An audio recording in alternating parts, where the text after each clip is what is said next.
सभी सरपंच के पास जाकर उसे सारी बात बताते हैं। अरे ये तो बड़ी मुश्किल की बात है। चलो मैं एक बाबा को जानता हूँ, उन्हें बुला लेता हूँ। सरपंच बाबा को लेकर गांव के घर के बाहर जाता है। ओहो, तो ये वो चुड़ैल है जो उन लोगों को निशाना बनाते हैं जो गांव को बदलने का सपना देखते हैं। वो गांव को ऐसे ही संपन्न देखना चाहती है। वो नहीं चाहती कि कोई बाहरी यहाँ का कायाकल्प करे। क्या तुम लोगों में से किसी ने गांव को बदलने की सोच रखी है? तभी राधा की माँ रोते रोते आती है।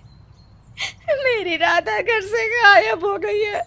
अरे कोई तो बचाओ, मेरी बच्ची कहाँ गई?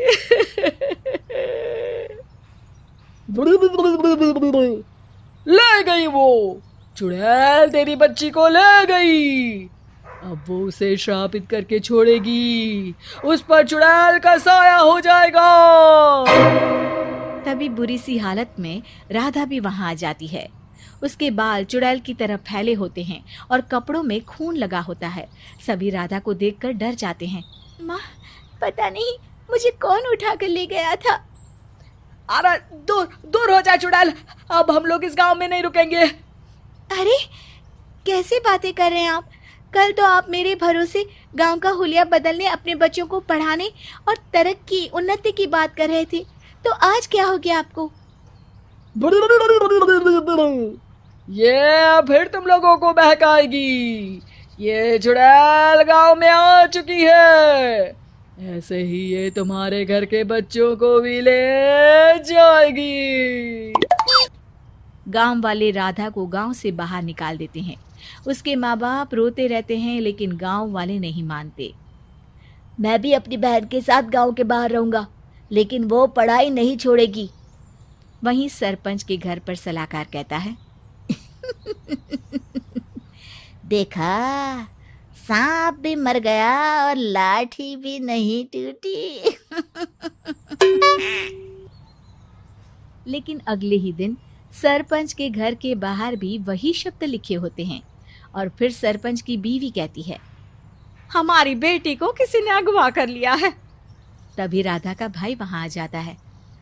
अरे गांव वालों, मैंने सरपंच जी की बेटी को देखा था। वो चुड़ैल उसे उठाकर ले जा रही थी। अरे क्या मजाक कर रहे हो? नहीं नहीं सरपंच जी, आप नहीं जानते।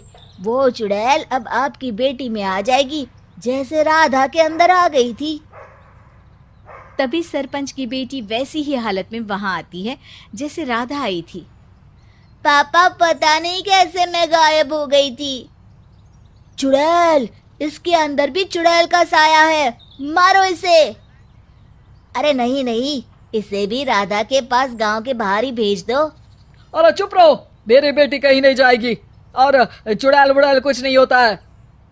अरे कैसे बात कर रहे हो सरपंच जी?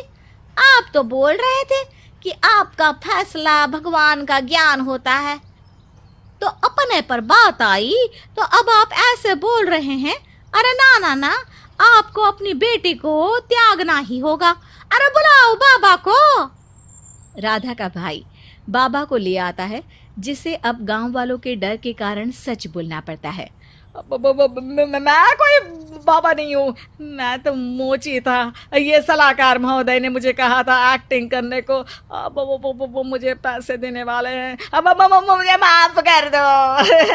गलती हो गई, मुझे माफ कर दो। तभी वहां राधा आ जाती है। देखा सरपंच जी, जब गांव के बच्चे साक्षर होंगे तो आप जैसे लोगों की चालाकी नहीं चलेगी।